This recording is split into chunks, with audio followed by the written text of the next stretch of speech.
The live TV, सच सबसे आगे। नमस्कार, द लाइव टीवी आप देख रहे हैं। आपके साथ मैं हूं आदित्य कुमार। दरअसल इस चुनाव में जो 5 राज्यों के विधानसभा चुनाव हुए, आज भी वोटिंग हो रही है, लेकिन उस वक्त जो खबरें निकलकर सामने आ रही वो इशारा कर रही हैं किस तरीके से चुनाव में धांधली की जा रही है। चुनाव को प्रभावित करने के लिए हर वो पैतरे अपनाए जा रहे हैं जो नहीं अपनाए जाने चाहिए, क्योंकि चुनाव का मतलब तो यही होता है निष्पक्षता। आपने मध्य प्रदेश में देखा, बालाघाट में देखा किस तरीके से वहां पर पोस्टल बैलेट जो होते हैं उनसे किस तरह छेड़छाड़ की जा रही, तो उसका वीडियो वायरल हुआ है। यहाँ तक प्रदेश चुनाव आयोग नहीं बल्कि मुख्य निर्वाचन आयोग तक शिकायत हो चुकी है इस बात की।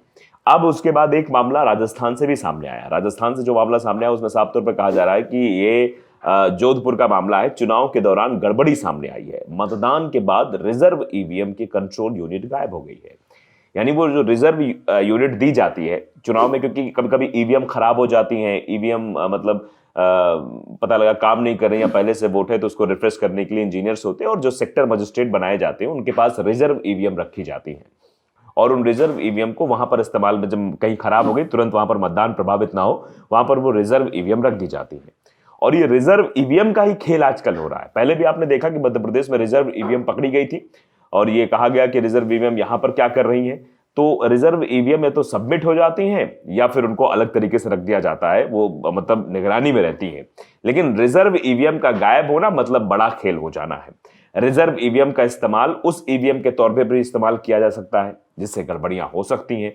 तो अब ये राजस्थान में भी मसला उठने लगा है। अभी तो मध्य प्रदेश में आप देख रहे थे चल रहा था मामला, अब राजस्थान में भी यही मामला चलने लगा है। राजस्थान में भी ये मामला जोर शोर से उठने लगा है कि देखिए मतदान के बाद रिजर्व ईवीएम कंट्रोल यूनिट से गायब हो गई है। और गायब हो गई है तो गई कहां, सबसे बड़ा सवाल ये है।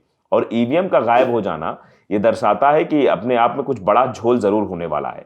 उत्तर प्रदेश चुनाव के दरमियान भी आप लोगों ने देखा था किस तरीके की स्थितियां वहां नजर आ रही थी, कैसे जो है गड़बड़ी की बात निकलकर सामने आ रही थी और यहां भी कुछ ऐसी चीजें दिखाई दे रही है। देखिए, एबीपी न्यूज ने बाकायदे इस खबर को तरजीह देते हुए लिखी है कि राजस्थान इलेक्शन 2023 मतदान के बाद जोधपुर में हुई बड़ी गड़बड़ी, वोटिंग के अगले दिन से गायब है ईवीएम का कंट्रोलर, यानी ईवीएम का कंट्रोलर ही गायब हो गया है।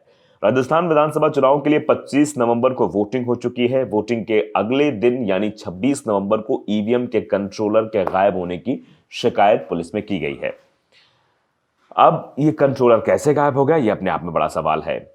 अब कंट्रोल यूनिट की चोरी होने की शिकायत उदय मंदिर थाने में दर्ज कराई गई है। बताया जा रहा है कि 25 नवंबर को मतदान के ठीक अगले दिन 26 नवंबर से कंट्रोल यूनिट गायब है।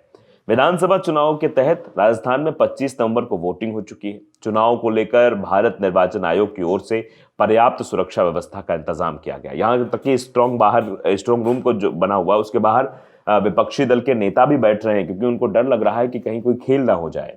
सुरक्षा व्यवस्था के मद्देनजर ही मतदान के तुरंत बाद ईवीएम स्ट्रांग रूम में जमा करा दी गई थी। हालांकि इतनी सुरक्षा के बावजूद भी राजस्थान में ईवीएम का कंट्रोलर चोरी होने का गंभीर मामला सामने आया। कंट्रोलर चोरी होने के बाद सेक्टर अधिकारी ने, सेक्टर जो मजिस्ट्रेट होते हैं, उदय मंदिर पुलिस थाने में मामला दर्ज कर दिया गया है। पुलिस इस संवेदनशील मामले की जांच भी कर रही है। हालांकि अभी तक कंट्रोलर की कोई जानकारी पुलिस को नहीं मिल सकी है। जोधपुर पुलिस कमिश्नरेट ईस्ट के उदय मंदिर पुलिस थाना अधिकारी प्रेम दान रत्नू ने चुनाव के बाद ईवीएम का कंट्रोलर चोरी होने के मामले में एबीपी से बात भी की थी और बताया कि ईवीएम कंट्रोलर चोरी को लेकर सेक्टर मजिस्ट्रेट पंकज ने शिकायत दर्ज कराई है। ये शिकायत 26 नवंबर को ही दर्ज कराई गई थी। अब इसकी जांच जारी है। इन्होंने बताया कि जांच के लिए पुलिस सभी सीसीटीवी फुटेज खंगाल रही है और जल्द ही ईवीएम कंट्रोलर को प्राप्त कर लिया जाएगा। ईवीएम कंट्रोलर जोधपुर शहर विधानसभा सीट के एक सेक्टर का था। सूत्रों से मिली जानकारी, ईवीएम कंट्रोल के चोरी होने के मामले में जिम्मेदार को सस्पेंड भी कर दिया गया है। साथ ही ईवीएम कंट्रोलर की तलाश की जा रही है। इस मामले को लेकर जिला निर्वाचन अधिकारी और पुलिस प्रशासन की ओर से भी जांच पड़ताल की जा रही है। सवाल यही है कि आखिरकार जोधपुर से इतना मतलब बड़ा मामला सामने आ जा रहा है कि कंट्रोल यूनिट गायब हो गई है। अब इससे आप समझ सकते हैं कि किस तरीके की सतर्कता चुनाव आयोग द्वारा दिखाई जा रही है। मतलब बिल्कुल ही लापरवाही दिखाई जा रही है और ये लापरवाही का नतीजा है कि इस तरीके से ईवीएम मशीनें गायब हो रही हैं, ईवीएम कंट्रोलर गायब हो रहे हैं। और इस तरीके से ईवीएम कंट्रोलर गायब होना, अगर कंट्रोल यूनिट गायब हो गई है तो ये गई कहाँ है, इसका क्या कुछ होने वाला है। अब इस पर लोगों का रिएक्शन भी तरह तरह का सामने आ रहा है। जोधपुर से जो घटनाक्रम आया है, मध्य प्रदेश से जो घटनाक्रम सामने आ रहा है, चुनाव को प्रभावित करने की कोशिश की बात की जा रही है कि चुनाव को पुरजोर तरीके से मतलब प्रभावित किया जा रहा है।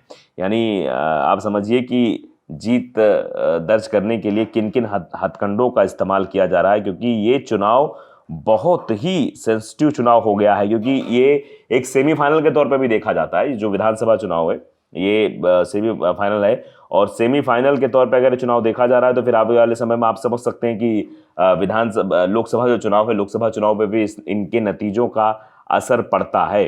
तो अब आप समझ सकते हैं कि अगर इस तरीके से यहाँ पर खबरें सामने आती हैं कि जोधपुर से भैया गायब हो गया है या रिजर्व यूनिट गायब हो गई है, तो अपने आप में बड़ा सवाल है कि ऐसा कैसे हो जाता है। अब इस पर लोगों का रिएक्शन क्या है ये भी जरा देख लेते हैं कि पॉजिटिव नेगेटिव क्या कुछ रिस्पॉन्स आ रहा है।